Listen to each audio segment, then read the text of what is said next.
Você tentou usar da sua influência para que um governo estrangeiro interferisse num processo da justiça do teu país. Isso é crime, cara. Vamos lá, põe na tela. Eduardo Bolsonaro foi condenado. Isso aqui é o seguinte, eu vi um vídeo do Alan dos Panos. Deixa eu ver se eu acho esse vídeo aqui. Que ele tá zoando o Eduardo, né? Que era o Eduardo falando... eu quero ver agora o que o... Deixa eu ver se eu acho esse vídeo, que esse vídeo é bom. Aqui, ó. Esse aqui, ó. Aqui, ó. Põe esse vídeo, Ana, na... Vai, celular maldito. Mandando detalhe aqui, ó. Põe esse vídeo na tela aqui, ó. Antes da gente ver a notícia, põe esse vídeo na tela, porque é o seguinte, cara, eu apostei lá com o Paulo Figueiredo, lembra? Da Le Magnitsky, que os caras me zoaram. Pois é, vocês apostaram algo muito pior. Vocês apostaram, né? Vocês apostaram o próprio, né? Pois na reta. Então vamos ver o que aconteceu. Dá play nesse vídeo aí, ó. O desafio, o Alexandre de Moraes não tem mais como dobrar a aposta, acabaram as fichas dele, o que ele vai fazer? Né? Diante do todo exposto da farto conjunto probatório, e eu diria o farto conjunto probatório produzido de esponte própria pelos próprios réus. Os réus, como são não só nesse caso, como em outros casos, esses réus, eles próprios produzem de esponte própria o material condenatório da prática das diversas infrações penais. Então, dessa forma, presidente, ministra Carmen, ministro Zanin, eu voto no sentido de julgar procedente a ação penal, condenando o réu Eduardo Nantes Bolsonaro pela prática do crime de coação no curso do processo, artigo 344 do Código Penal, em continuidade delitiva, artigo 71 do Código Penal. É o voto, presidente. Quem controla Estados Unidos é Eduardo Bolsonaro e Paulo Figueiredo. Eu estou falando que aquilo que é estratégico, aquilo que sai do Brasil para chegar às autoridades aqui, obrigatoriamente passa por Eduardo Bolsonaro e Paulo Figueiredo. A gente já aceitou o desafio, o Alexandre de Moraes não tem mais como dobrar a aposta, acabaram as fichas dele, o que ele vai fazer? Né? Diante do... É isso, tira o vídeo. É isso, o que ele vai fazer? Ele vai te condenar. Ele vai te condenar. Põe na tela aí. Eduardo Bolsonaro condenado como a imprensa internacional de sua decisão do STF. Desce aí um pouquinho. A decisão do Supremo Tribunal de condenar o ex-deputado federal Bolsonaro, Desce aí, primeira turma condenou o Eduardo. A acusação é que o Eduardo articulou nos Estados Unidos retaliações do governo Trump contra o Brasil e autoridades brasileiras. E eu vou falar uma coisa, cara. Foi uma aposta tão burra deles. Porque você não tem essa influência toda sobre o governo americano. Faz isso que eu tô mandando, faz aquilo. E o próprio governo americano também não tem essa influência toda sobre a lei brasileira. Então, foi uma aposta burra de se fazer. Não. Eu vou bater na mesa, vou enfrentar com esta ferramentinha. Não, essa ferramentinha não é o suficiente, cara. Enfim, a acusação que o Eduardo articulou, a retaliação do governo Trump contra o Brasil, e claramente ele fez isso, ele falou isso, né? Isso não é, é uma tese que alguém viu, ele por detrás das câmeras, indo encontrar. Não, ele fez vídeo, estou aqui indo encontrar o tal pessoa, o secretário tal, para que faça isso contra o ministro, para que a gente tenha tarifa, para que a gente... Ele fez isso. Ele falou que ele fez isso, né? Desce aí um pouquinho. Desce mais. Eu quero ver aqui, ó. A Times de Londres notificou: o filho de Jair Bolsonaro condenado por fazer lobby nos Estados Unidos em relação a julgamento sobre golpe. Né? Nos Estados Unidos ele tem se empenhado para ganhar apoio, principalmente do governo Trump, para seu pai. Desce um pouquinho. Rede Al Jazeera, um dos principais canais de notícias do mundo árabe, noticiou a condenação é o mais recente revés jurídico para a família Bolsonaro, que continua sendo uma força dominante na direita, da direita na política brasileira. Desce mais. Vamos ver o que mais tem. NBC, o ex-parlamentar mora no Texas desde 25, né? Destacou em seu site que os advogados de Eduardo Bolsonaro contestam o veredito. Né? A Câmara dos Deputados já havia tal. Desce um pouquinho mais. A Reuters falou que a decisão de terça-feira torna Eduardo Bolsonaro inelegível para concorrer a cargos públicos no Brasil por 8 anos. Desce mais. Por favor. Vamos ver. Vai lá. Nossa, ele. Olha os cabelinhos. Olha os cabelinhos. Vai. Pelo menos ele tem cabelo diferente do irmão. Meu Deus, não fala assim dos calvos. Vai. A perseguição contra minha família não tem fim. Primeiro foi meu pai, Jair Bolsonaro, agora meu irmão, Eduardo Bolsonaro. Hoje, o STF julga Eduardo. Ele pode ficar inelegível e ser condenado até 4 anos de prisão. E qual seria o crime? Ter ido lá para fora do país denunciar os abusos que acontecem aqui dentro. A censura, a perseguição contra quem pensa diferente. O Eduardo está nos Estados Unidos porque virou alvo desde que o Lula voltou ao poder. E agora querem condenar ele a isso. E prestem bem atenção nisso. Até a Defensoria Pública, que estava envolvida no processo dele, pediu para adiar esse julgamento. E sabe o que responderam? Não. Negaram até isso. Sabe qual que é o problema dessas pessoas? Eles baixam aqueles aplicativos de teleprompter no celular. Só que o teleprompter do celular, ele aparece da câmera pra baixo, porque não tem câmera, não tem tela, não tem, né? Sim. E aí parece que a pessoa tá olhando pra ela mesma. Então toda vez que você vê alguém pensando que tá olhando pra ele mesmo, ele não tá olhando. Eu nunca vi lendo esses teleprompter. aplicativos. Ele tá lendo um teleprompter no celular com algumas informações. Nossa, vai. Isso. Agora pensa comigo. Se eles têm coragem de fazer isso com quem foi o deputado mais votado do Brasil, o mais votado da história, o filho do melhor... A perseguição contra a minha família não tem fim. Primeiro foi meu pai, Jair Bolsonaro, agora meu irmão. Bom, pessoal, mais uma grande injustiça cometida contra o Eduardo Bolsonaro, num processo que é absolutamente nulo, sob qualquer aspecto que se olhe, porque o Alexandre de Moraes, ele deveria se declarar impedido para julgar essa causa, já que, em tese, ele é a vítima, portanto, ele é parte, sim, nesse processo. Ele é suspeito para julgar, porque é público e notório, e virou uma questão pessoal contra o Eduardo Bolsonaro, né?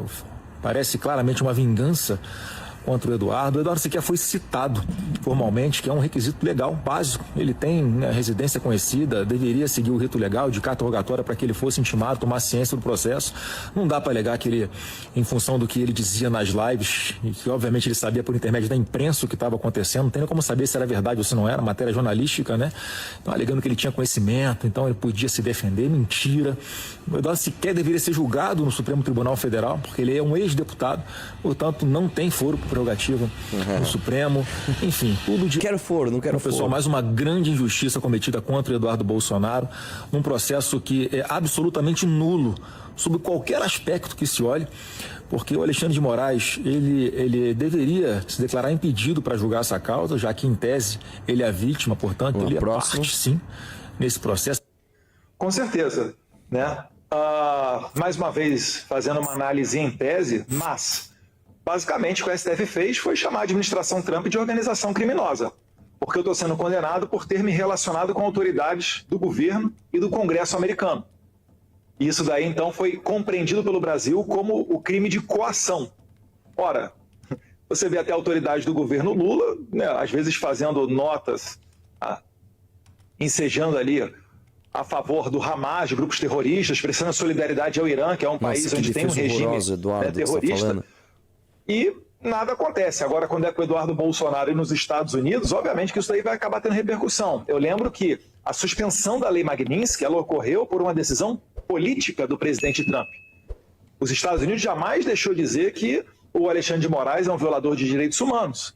Falou apenas que por uma razão de política, notoriamente da inflação americana também, eles acabaram tomando. Com certeza. Pausa aqui. Né?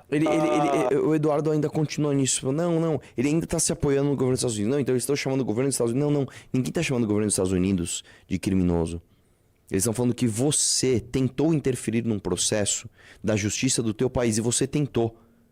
Não importa se foi com o governo americano ou com o governo do Irã. Não importa. Você tentou usar da sua influência como filho de um presidente, como uma pessoa com fama, como uma pessoa com cargo, tá? Você tentou usar da sua influência para que um governo estrangeiro interferisse num processo da justiça do teu país. Isso é crime, cara. Foi uma coisa muito burra que você fez. Foi uma coisa muito burra, né? E no meio de tudo isso, o que o Flávio Bolsonaro faz? Ele solta esse vídeo aí, cara, que é uma coisa meio... se o Zelensky fez... Porque assim, você sabe que o Zelensky na Ucrânia, ele era humorista. O que foi? Nada. E aí ele tem um vídeo do Zelensky que ele entra no Congresso, lá como se fosse lá, com 2 metralhadoras e atira em todo mundo, né? E aí, eles jogam os políticos no lixo, não sei o que lá. Aí eu acho que o Flávio Bolsonaro falou, vamos fazer a mesma coisa? Você só esqueceu, Flávio, que você é político, né? Que você é um cara que tá na política há não sei quantos anos, seu pai foi deputado por 30 anos, foi presidente, você é amigo dos caras do STF, inclusive do Gilmar, que tá te salvando. Então, né? Põe na tela aí.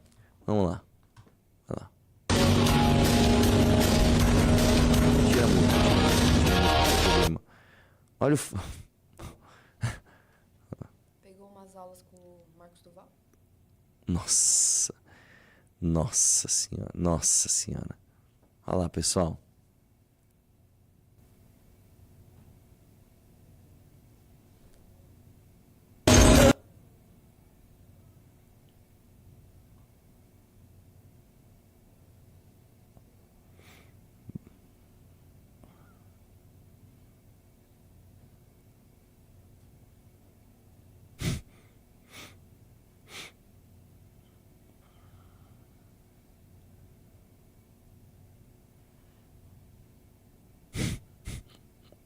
O PCC é tipo um barco escrito PCC. Eles têm um barco escrito PCC. Porque, vamos lembrar, pessoal, as pessoas não conseguem entender se não for literal. Então tem que estar escrito PCC. E agora tem outro barco escrito PT. Entendeu? Tipo, vai lá. O barco desviou.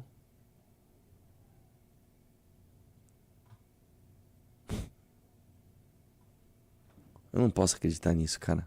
Não. Acabou? Então do PT eles não conseguiram pegar isso. Como é que pode, né, cara? Como é que pode isso, né, velho?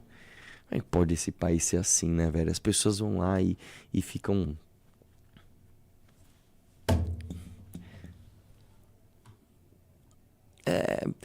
Por isso, ontem eu falei com o Paulo Matias, né, cara? Que eu falei, cara, não sei se eu que tô sendo um pouco otimista... Ou se eu tô querendo acreditar nisso, ou se realmente tá acontecendo, e eu acho que tá acontecendo, tá? E o Paulo Matias concordou comigo. Que as pessoas estão começando a demandar um pouco mais de qualidade na comunicação, né? Principalmente na comunicação política.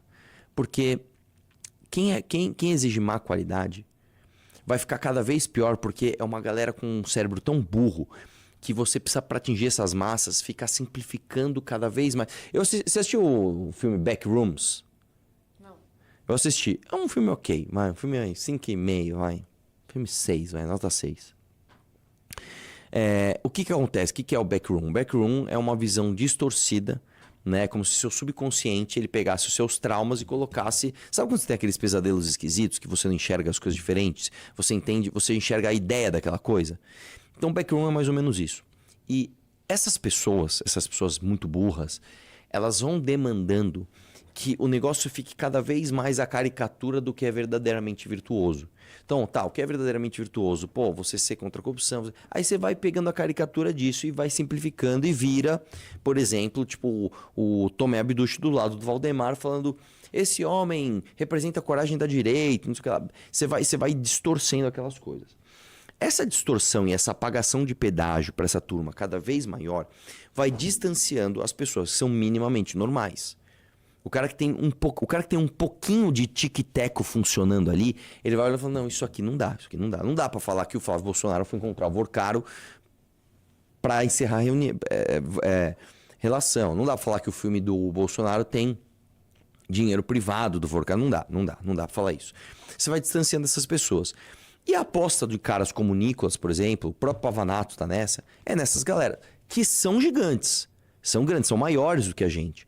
Só que, novamente, aí eu ligo até com o discurso do Lula lá atrás. A maior parte das pessoas não é de direita nem de esquerda, né? Então, nós somos um grupo verdadeiramente afim de mudar isso daqui, fazendo verdadeiramente uma revolução cultural. É revista Valete, é Valete Plus, é aplicativo, é livro, é não sei o que lá, parará, para que as pessoas enriqueçam, né, culturalmente.